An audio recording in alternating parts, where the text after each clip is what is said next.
My name is Sheila. Before I can even remember, my father passed away due to illness. From then on, it was just my mother and me. Sheila, do you miss your dad? Sometimes, but it's okay because I have you, Mom. Even without my father, I had my kind and hardworking mother. She was always smiling in front of me, and just having her around was enough for me. But there were days we couldn't be together. My mother is a magazine journalist. After my father passed away, she apparently returned to the weekly magazine editorial department she worked for before getting married. So she often had to leave home for work. If I said I wasn't lonely, I'd be lying. But I love my hardworking mother, and I willingly stayed at my grandparents' place when she was away. By the time I was in high school, I had fully adjusted. Are you going to be late from work today, or can you make it home? I think I'll make it home. Then I'll prepare dinner. Sheila, are you sure you can handle it? I'm already in high school, Mom. I can at least cook. Well, I suppose so. I'm looking forward to it then. My mom always looked apologetic, but I didn't mind at all. I'm forever grateful to her for raising me single-handedly. I have to get accepted into a university to repay Mom's hard work, right? With that determination, I faced my college entrance exams. The result? I passed splendidly. I went straight into college, graduated smoothly, and got a job at a local bank. But working at the bank was harder than I thought, and every day was a struggle. One day, when I returned to the locker room, completely drained, my colleague Tori called out, "You look beat, Sheila." You too, Tori. Hey, Sheila, I have a favor to ask. What is it? We're going for a group date after this. Can you join us? We're short on people. Tori's college buddy apparently worked at a certain government office. But there were very few women at the workplace, and they were having trouble finding romantic partners. So he contacted Tori through their old college connections. They're all seriously looking for marriage partners, so I don't want to take along anyone weird. Ugh, you owe me one, Tori. Alright then. Thanks, Sheila. So I went on this group date led by Tori. Of course, I was just there to show my face as a favor for Tori. The people who came to the mixer were all just regular folks.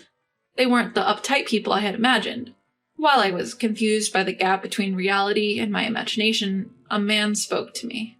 Are you Sheila, a banker like Tori? Yes. Are you perhaps nervous? Yes, I'm not good at things like this. Actually, I'm the same. I was only brought here to make up the numbers. Somehow, it was oddly calming, and it seems like he was brought here just to make up the numbers, like me. He's kind of easy to talk to. That was my first impression of Dan. Afterwards, I exchanged contacts with Dan as we were leaving. He invited me out for a dinner a few times, and we started dating. My parents have been nagging me to get married, so I want to propose soon. Is that okay? Of course. I stood up without thinking. In that moment, everyone's gaze was on me, and the embarrassment I felt is now a fond memory. Anyway, Dan's proposal came a few months later. Please marry me. Yes, please take care of me. I'm relieved. I told you it's okay, didn't I? I'll book a restaurant at the hotel, so bring your mom. Sheila, I'll bring my parents. That's a great idea. After that, I reported to my mother that I was getting married. My mother was overjoyed and asked about my fiancé. What kind of person is he? He's a bureaucrat working for the government. Well done, Sheila. You're marrying a rich man. A rich man! That's an exaggeration, Mom. Well, I'm relieved, no matter what. So when will he come for the wedding greeting? It was 2 weeks after this conversation. When I arrived at the designated hotel restaurant where Dan and his parents were waiting. Nice to meet you. I'm Sheila. This is my mother, Tanya. You're Sheila. You're quite a lovely girl. Dan's father complimented me. I blushed and said, Not at all, thank you. As we continued to talk, the conversation turned to parenting, and Dan's mother asked, So you were raised by your mother alone?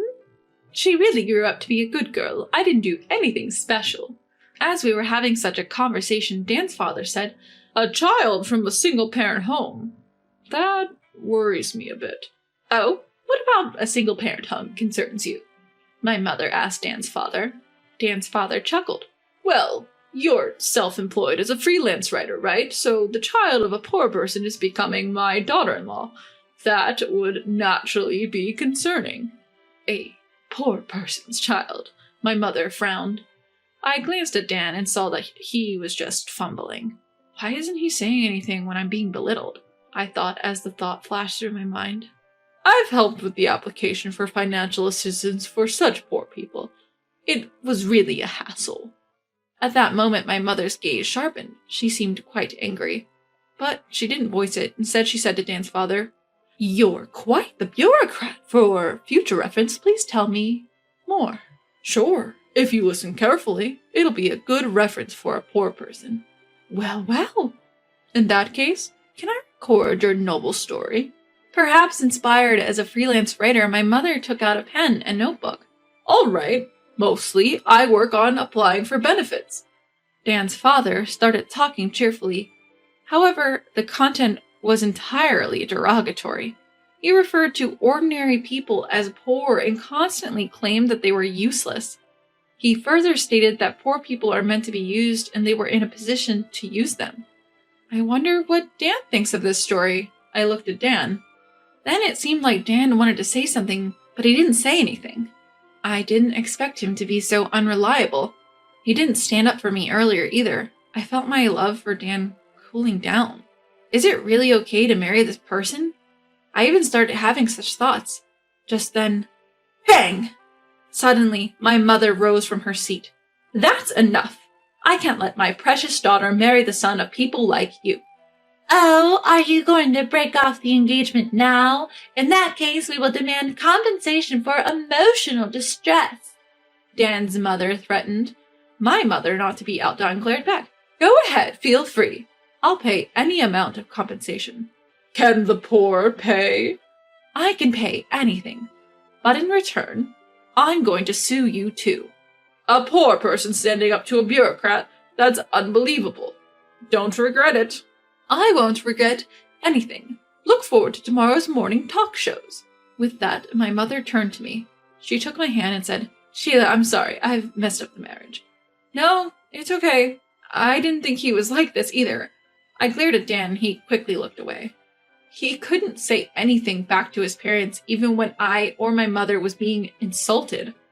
I didn't think Dan was that kind of person. Therefore, not a shred of love remained. The broken engagement even felt refreshing. "Sheila, let's go home." Later, as we left the restaurant, my mother told me, "I have preparations for tomorrow, so I need to go." Don't let this get to you, Sheila. As soon as I parted with my mother, tears welled up in my eyes, not from sadness. If anything, I felt more betrayed by Dan. And then the next day, since it was a holiday, I was watching videos at home. But then I remembered what my mother had said and turned on the TV. A familiar news anchor appeared on the screen saying, "We have obtained information from a certain magazine's editorial department about fraudulent benefit claims." Hearing those words, I remembered something. Fraudulent claims? Could it be about yesterday? Actually, when Dan's father was talking about benefits, he also talked about fraudulent claims. A friend asked for a favor, and a colleague helped with the application for benefits. But the friend's application was a lie, and he wasn't eligible for benefits. Scared of getting caught, the colleague ordered his subordinate to erase the data from the application. In other words, it was a cover-up. But at the end, Dan's father said this, "Well, being a bureaucrat gives you that kind of power. You should be grateful that you're marrying into a family of bureaucrats." Despite his arrogant words, did he not realize that his colleague was doing something wrong? I was utterly disgusted. But Dan didn't criticize it, and neither did Dan's mother. No matter how wrong their actions, they seemed to think it was okay as long as they had the power to do so. Does this mean the magazine's editorial department is Mom's place? Then did Mom expose Dan's dad's colleague? Just as I was thinking this, my phone suddenly rang. Hello? Dude, it's Dan. What the hell's going on? What do you mean? The TV, the talk show. Dad was casually talking about it. Well, I don't know. Dad's furious. What are you going to do about it?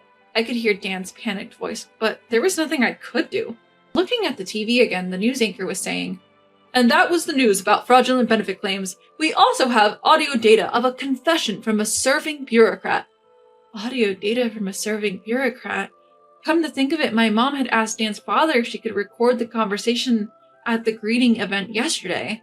Before I could make an excuse, Dan said, "If Dad finds out there's a recording, he's going to do everything he can to get it back. You better give it back." With that, the call from Dan abruptly ended. A wave of anxiety washed over me. Perhaps he might resort to force. The thought filled me with dread. "That's it. Mom!" I immediately dialed my mother.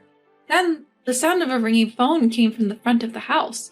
When I opened the door, my mother was standing there. Mom! Oh, hold on a sec. My phone's ringing. That's me. Oh, Sheila, it's you! What's up? Is something wrong? Well, I told her about the call from Dan. But my mother didn't seem to panic, saying, "We'll be okay, don't worry." Really? Yes. In my line of work, there are a lot of people who say the same sort of things. But then, as if she remembered something, my mother said, "Oh yes, I got a bonus for finding a story that was featured on a talk show today. Let's go out for a meal." Are you sure? We should spend this kind of money freely. Besides, there are things I'd like to forget too. My mom said this jokingly. After all, it was Dan's father's boastful conversation about his colleague's abuse of power that was the root cause of it all. Of course, what Dan's father's colleague did was wrong. In fact, his colleague was arrested due to the incident and the TV coverage. But I also think that Dan's father, who talked about the wrongdoing in a bragging manner, was at fault. Even if I'm not directly involved, I believed that ignoring it would make me complicit. When I told the story to Tori, she said, "That must have been tough. Well, it seems like this incident has led to Dan's resignation, but can't be helped. Do you want me to introduce you to someone else?" That's okay. Why? Well, actually, I've been seeing the lawyer who attended the discussion on the cancellation of my engagement with Dan and managed to get Dan's family to agree to break it off without any compensation. He's a very competent man. During our discussions, he even invited me out to dinner with him on a personal basis. Of course, I agreed without hesitation. Once things progress a little more, I want to tell Tori everything.